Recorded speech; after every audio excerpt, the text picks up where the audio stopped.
At Shikhusa Borstal Institution in Kakamega County, something different is happening.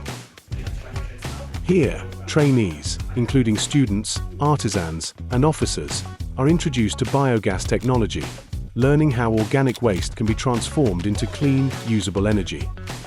But this training goes beyond theory. It moves straight into hands-on application.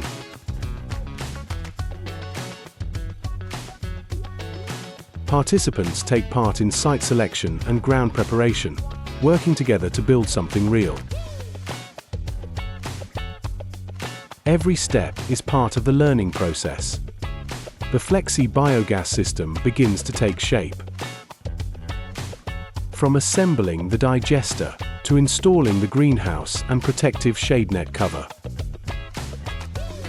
The system is then connected to the kitchen, bringing the solution closer to everyday use.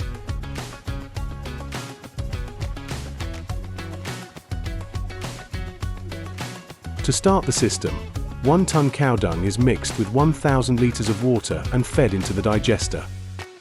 This is the starting point of biogas production. One by one, participants take turns feeding the system, learning by doing and building confidence with every step.